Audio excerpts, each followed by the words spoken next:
Lalu apa saja perbedaan mutasi virus COVID-19 B1117 ini dengan COVID-19 sebelumnya yang sudah ada dan apa saja yang harus kita lakukan untuk mencegah penularannya? Kita coba bahas satu persatu pemirsa.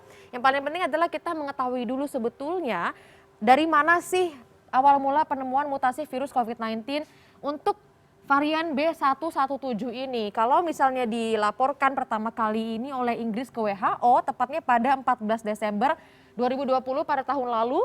Lalu hasil penelitian selanjutnya menunjukkan bahwa mutasi virus COVID-19 B117 ini muncul pertama kali yang lebih spesifiknya adalah wilayah Kent, Inggris sejak September 2020. Jadi ada selang beberapa bulan hingga akhirnya Inggris benar-benar menyatakan bahwa itu adalah virus COVID-19 varian baru yaitu B117 yang kemudian juga langsung diumumkan ke seluruh dunia pada saat itu kalau misalnya kita ingat bersama.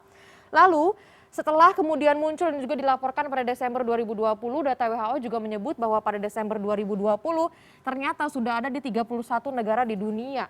Nah, pada akhir Februari 2021 kemudian mengalami peningkatan diumumkan sudah ada di 101 negara. Sementara di Indonesia kita ketahui bersama diumumkan kemarin pada awal Maret 2021 bahwa sudah terkonfirmasi dan penelitiannya kemudian sudah ada diumumkan bahwa akhirnya ada 2 kasus pasien COVID-19 dengan virus ataupun mutasi yang terbaru ini B117. Lalu apa kemudian yang menyebabkan ataupun yang berbeda dengan virus COVID-19 yang sudah ada sebelumnya? Kita coba lihat bersama pemirsa. Terkait dengan beda mutasi virus COVID-19 B117 ini dengan virus lain yang sudah ada yang kita memang sudah disosialisasikan soal itu. Yang pertama ini ada mutasi 17 sampai 23 mutasi. Nanti kita akan lihat lebih jelas ya sebetulnya. Dan mungkin Anda juga bisa melihat untuk browsing seperti apa mutasi-mutasi yang kemungkinan muncul. Yang paling kita ketahui adalah tingkat penyebarannya 35 sampai 70% lebih tinggi dibandingkan dengan yang sebelumnya. Berpengaruh terhadap daya ikat virus yang akhirnya lebih kuat terhadap sel manusia hingga akhirnya tingkat penyebarannya pun yang tadi dikatakan ya bahwa virus ini lebih mudah ditularkan daripada versi asli virus yang menyebabkan COVID-19 ini atau laju reinfeksi atau tertular kembali ini justru juga semakin besar. Misalkan orang yang pernah terinfeksi COVID-19 kemudian bisa terkena lagi juga ada kemungkinan yang lebih besar sebesar 10 sampai 13% dan menyebabkan salah diagnosa pada beberapa jenis tes. Ini juga sudah mulai dibicarakan oleh para peneliti begitu ya bahwa alat tes yang ada sekarang mulai dari tes swab PCR apalagi untuk yang rapid test itu ada kemungkinan salah deteksi atau tidak terdeteksi pada alat pendiagnosa yang sekarang. Lalu selanjutnya yang paling kita harus ketahui adalah terkait dengan apa-apa saja gejala-gejala yang mungkin timbul. Menurut ahli biologi molekuler Ahmad Utomo, orang yang terkonfirmasi positif virus ini memiliki gejala yang sama sebetulnya dengan virus COVID-19 sebelumnya. Yang paling awal adalah kemungkinan batuk, sakit tenggorokan, kemudian demam.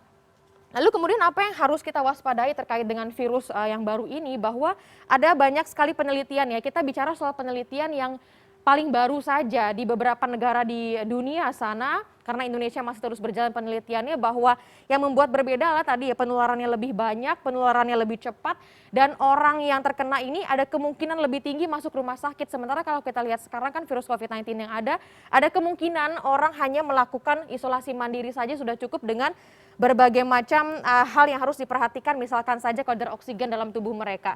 Lalu selanjutnya melihat fakta yang ada saat ini, masyarakat tentu diminta untuk ekstra hati-hati dengan menerapkan protokol kesehatan secara maksimal.